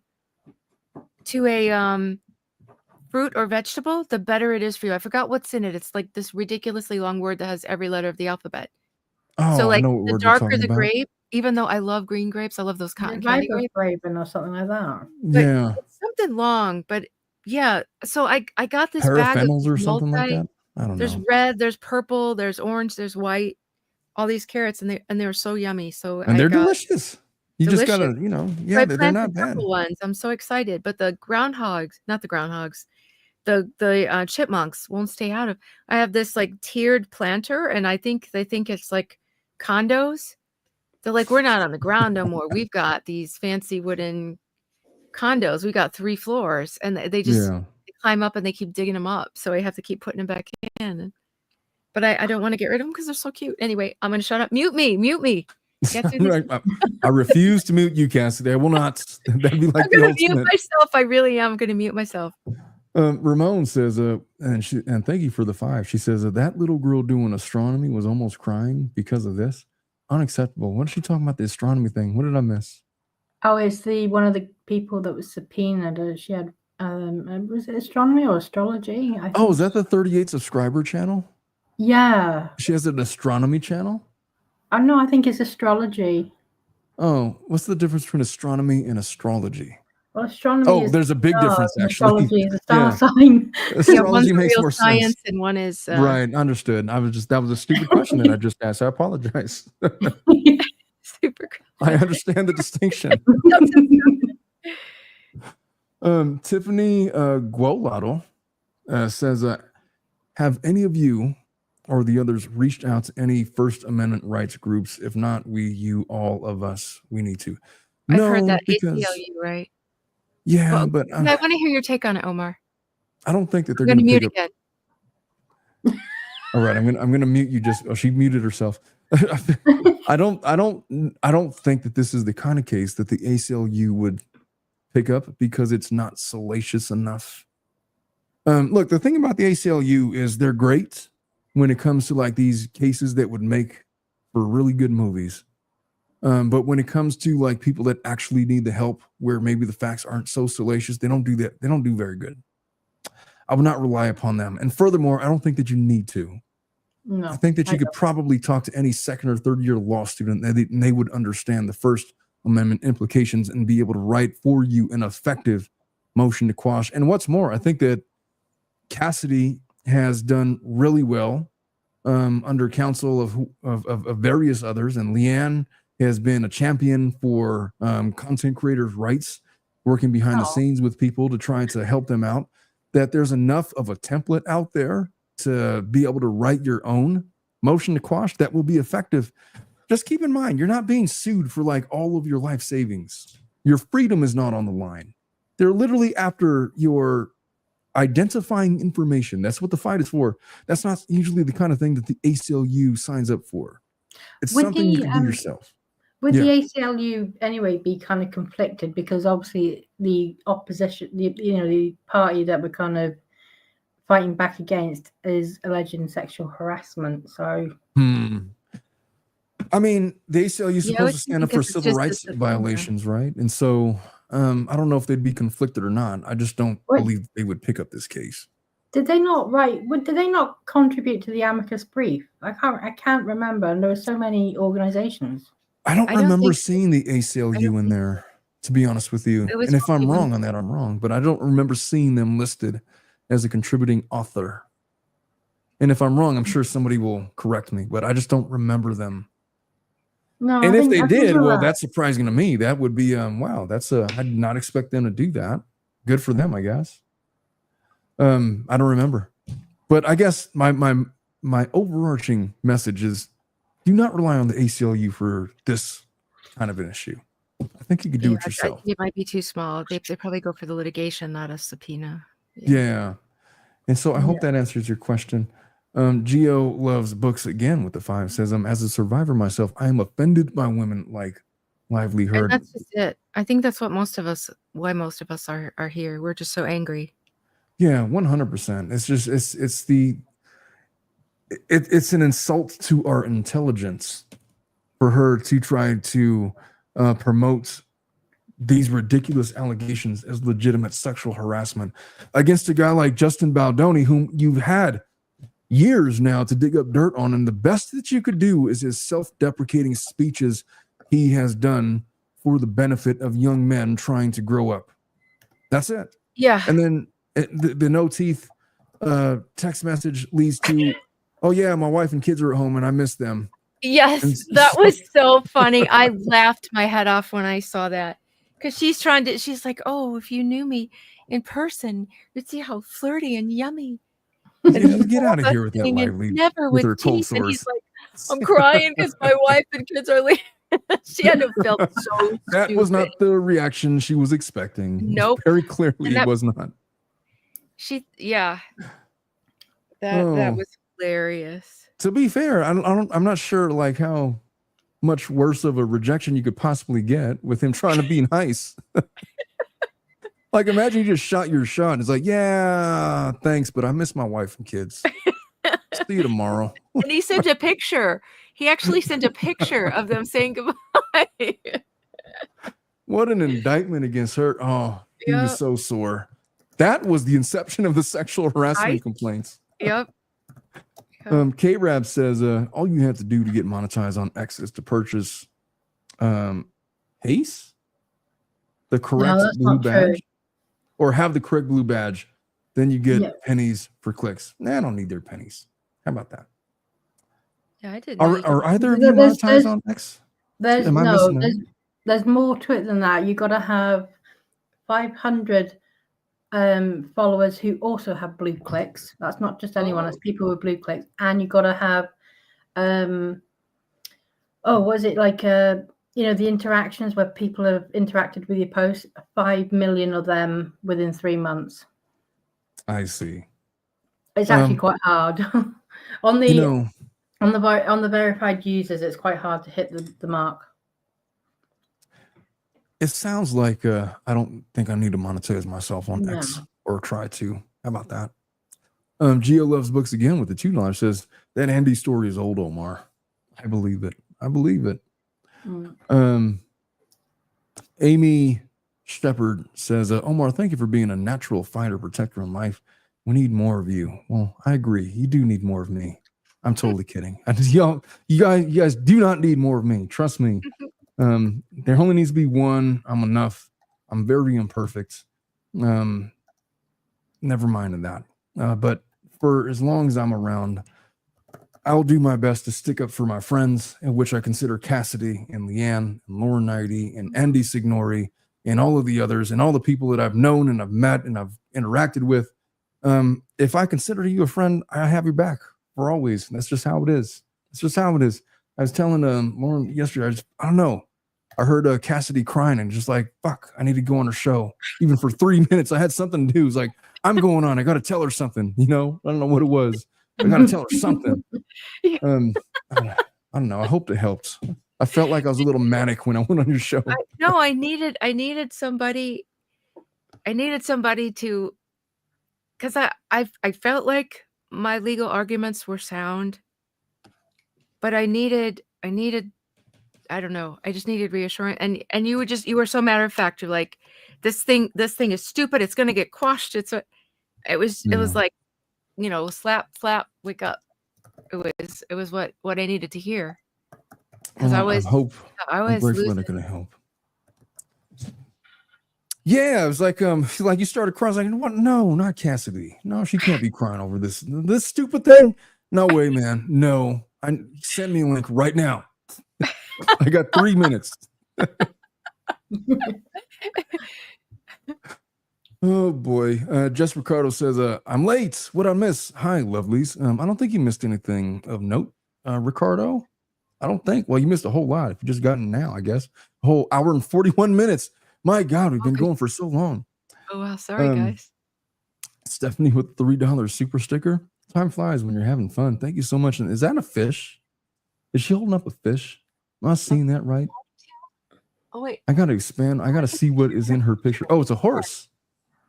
Is that a horse? What is that thing? It's a picture in a picture.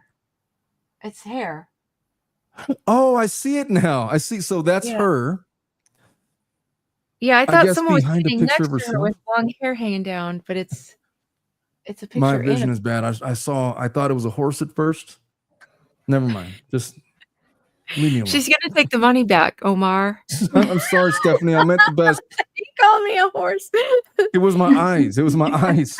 I thought it was a ponytail. Millennial mom. Thank you so much for the 10. Says Omar. What is the legal recourse of damages that will be a result of all these people having to file motions to quash? Is there some sort of collective legal recourse for damages, harassment, doxing, etc.? No, but there are individual recourses, and what you're going to be entitled to is attorney fees, if any, your fees and costs, if any, filing fees and that kind of thing, if you had to pay for consultations, and then possibly just punitive sanctions. Hey, pay her $4,500 for being a dick. How about that? So that's what they could go after. Amy Lee with a 5 says, Omar, love the purple. Thank you so much. How many more times can Blake Lively push the deposition? Well, I think she has a deadline until the end of September. Isn't that right, Cassidy? For the deposition? Yeah. You know what? I was making a new chart. 15th, I was making a new chart. So deposition September 30th. Yes. Yeah. So the deposition is going to happen. Yeah. It's got to happen because after she gives her deposition, she has 30 days to file the what's that thing called where you can like not amend it, but you can correct it. Oh, amend a complaint? Like to amend their no, you can do it for your deposition. Oh, the transcripts. No. It's if you want to change what you said. There's a name. That would be amending the transcripts. I'm pretty sure. Like you get your transcripts and you get like 30 days to review and correct the transcription. Yeah, it's called something. Well, that's what I call it. It's literally just amending the trend or correcting the transcription. Is literally what we call it. Oh, Cassidy is Googling. It's You can hear errata sheets. Oh, there you go. Oh, I didn't know you were going to go all errata on me. Yeah, that's cool. The errata sheets then. Yeah, so she's got 30 days to take authorship of her deposition. Yeah. And I'm sure she'll have Ryan rewrite it. And it will be very ball busting, but no teeth. Yeah, but you can't do that though, because it's going to be on video, and they're not going to. Yeah, I mean, you still keep the originals, but you can. She's gonna do it. She's gonna rewrite it because she's gonna. Yeah, I'm sure. Anyway, but there's 30 days to do that, and then they can also ask for more discovery after. Well, see what's going to happen to that though. What do you mean? The discovery deadline is 60 days before. Let me look at I've got it all typed up. I made a new chart because I love charts. So the discovery. Shut up. Okay. Oh, they have till October 15th. Yes. So they do have some time. A little bit. So they can't. Because that's what I was thinking about. If the judge keeps letting her bump it later and later, then she's got those 30 days.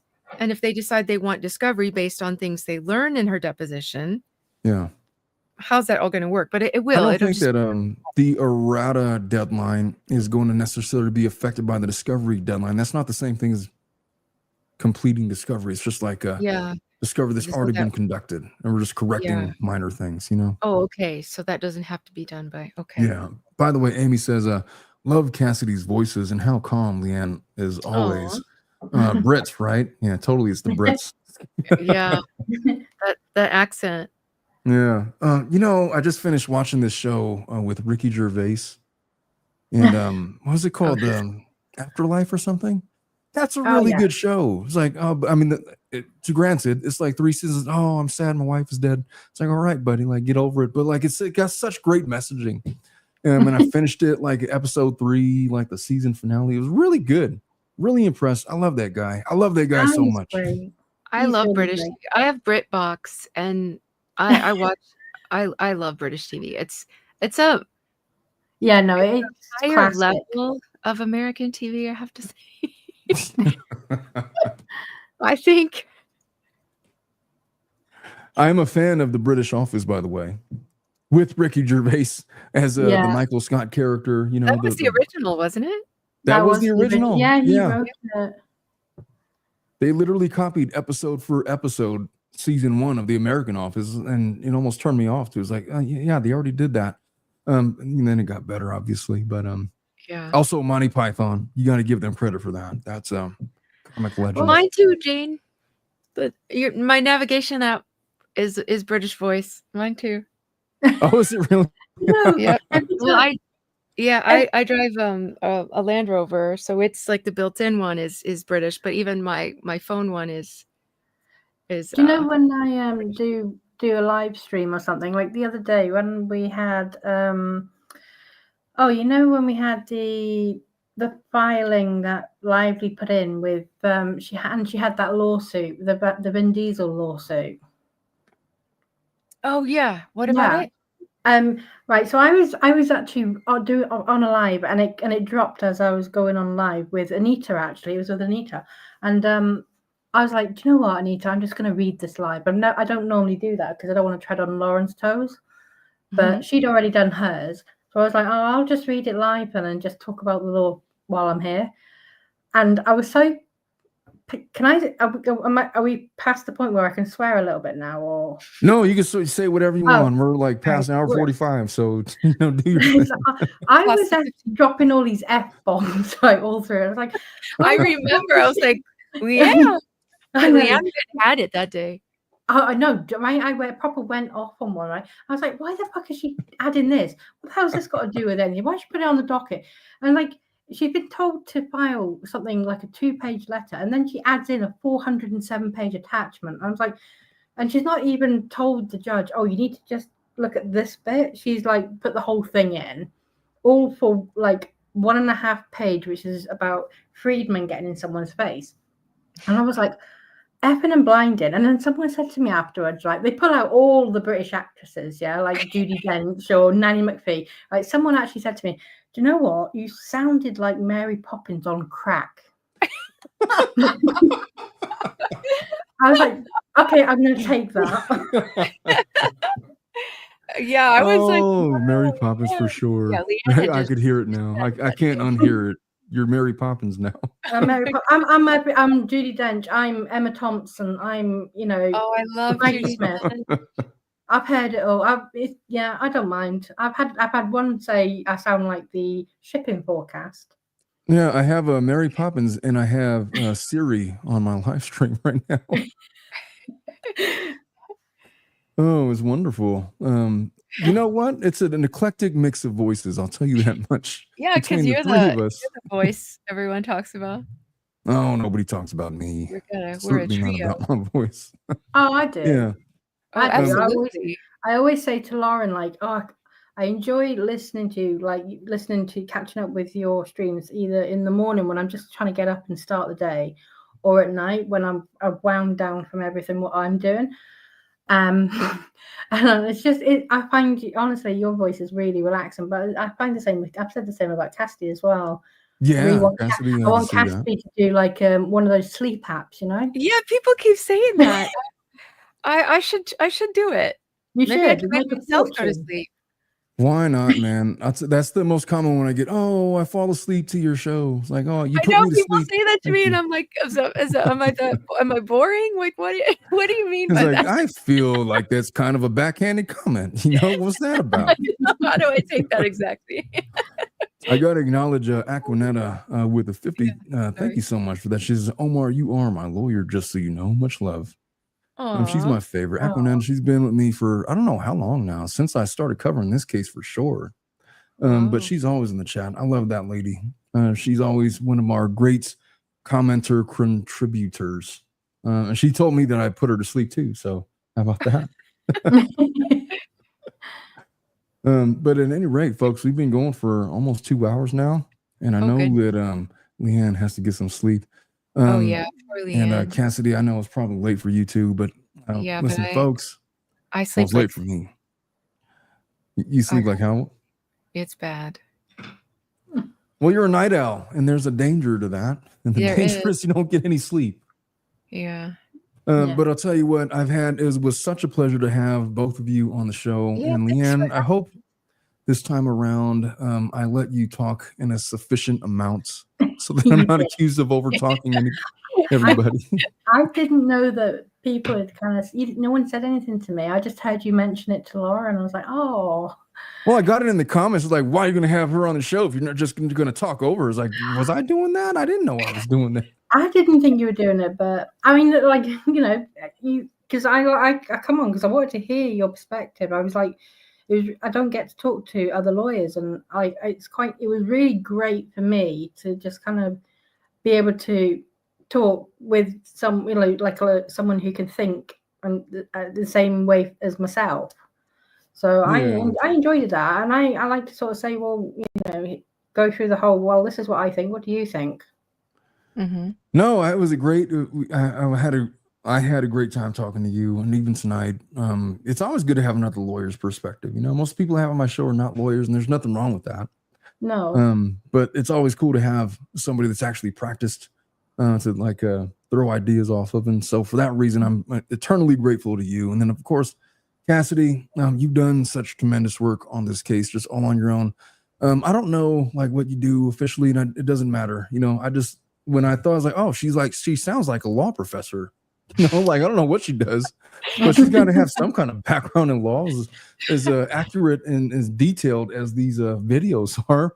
You've done tremendous work, and just know that if you ever feel the need, or you have, something going on, you need something from me, or need something from whatever, just call me, text me, whatever.